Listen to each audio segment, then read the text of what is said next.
মিথ্যার শক্তিতে কেউ বিভ্রান্ত হবেন না। সতের জয় সুনিশ্চিত। আমার আইডি নাই হয়ে গেছে, ডিজেবল হয়ে গেছে। 5 আগস্ট পরবর্তী বাংলাদেশে আবারও সেই একই নোংরামির শিকার হতে হবে, সেটা সত্যিকার অর্থেই পরম বেদনাদায়ক। গণঅভ্যুত্থান পরবর্তী বাংলাদেশের ইতিহাসে অন্যতম গুরুত্বপূর্ণ নির্বাচন অনুষ্ঠিত হতে যাচ্ছে ঢাকা বিশ্ববিদ্যালয় কেন্দ্রীয় ছাত্র সংসদ নির্বাচন। প্রিয় সাংবাদিক বন্ধুগণ, আমি এর আগেও কয়েকবার আপনাদেরকে সতর্ক করেছি।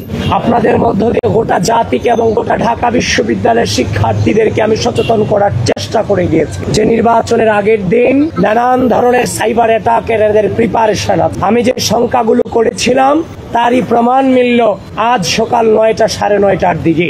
আমি ঘুম থেকে উঠে আমি যখন প্রিপারেশন নিচ্ছিলাম, আমি বাসা থেকে বের হব, ঠিক ওই মুহূর্তে আমি দেখতে পেলাম আমার আইডি নাই হয়ে গেছে, ডিজেবল হয়ে গেছে। আমি বিভিন্ন প্রমাণাদির মধ্য দিয়ে ইনস্ট্যান্ট আপিল করে আমি প্রাথমিকভাবে আমি আমার আইডি নিয়ে তো যে লেভেলে এসেছি, সে পর্যন্ত কোনোদিন কাউকে পেছন দিয়ে আঘাত করার চেষ্টা করিনি। আমরা যোগ্যতার বিপরীতে যোগ্যতা দিয়ে লড়াই করার চেষ্টা করেছি। অপসংস্কৃতির বিরুদ্ধে সুস্থ সংস্কৃতি দিয়ে লড়াই করার চেষ্টা চালিয়ে গিয়েছি। জীবনের প্রতিটি পড়তে খুব বাজে সিচুয়েশন অতিক্রম করেছি, কিন্তু বারবার একটা বাক্য উচ্চারণ করেছিলাম যে মিথ্যার শক্তিতে কেউ বিভ্রান্ত হয়েও না।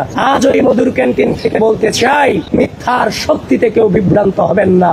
সত্যের জয় সুনিশ্চিত। এবং আবারও বলছি, প্রিয় ঢাকা বিশ্ববিদ্যালয়ের শিক্ষার্থীবৃন্দ, ঝড় থাকুক, বৃষ্টি থাকুক, যত প্রতিকূল আবহাওয়া কিংবা পরিস্থিতি থাকুক, আগামীকাল সকল অপপ্রচারকারীদের জবাব আপনাদের ব্যালটের মধ্য দিয়ে দিতে হবে। এবং হয়তোবা আমাদের আইডি দিয়ে আর কোনো প্রচারণা কিংবা আহ্বান আমরা জানাতে পারবো না। প্রিয় সাংবাদিক ভাইয়েরা, আপনাদের মধ্য দিয়ে গোটা জাতিকে এবং ঢাকা বিশ্ববিদ্যালয়ের শিক্ষার্থীদেরকে আহ্বান করতে চাই, আগামীকাল আমাদের প্রত্যেককে নেতৃত্ব দিতে হবে। নেতৃত্ব মানে দায়িত্ব পালন। এই রাষ্ট্রের ক্রুশাল মোমেন্টে প্রার্থী হিসেবে আমরা দায়িত্ব পালন করব। সাধারণ শিক্ষার্থী হিসেবে আপনার ভোটাধিকার যথাযথভাবে প্রয়োগের মধ্য দিয়ে আপনারাও দায়িত্ব পালন করবেন, এটুকুই আপনাদের কাছে আকুল নিবেদন। প্রত্যেকটা মুহূর্তে বাজে পরিস্থিতি অতিক্রম করেছি। স্বাধীন এই সার্বভৌম 5 আগস্ট পরবর্তী বাংলাদেশে আবারও সেই একই নোংরামির শিকার হতে হবে, সেটা সত্যিকার অর্থেই চরম বেদনাদায়ক।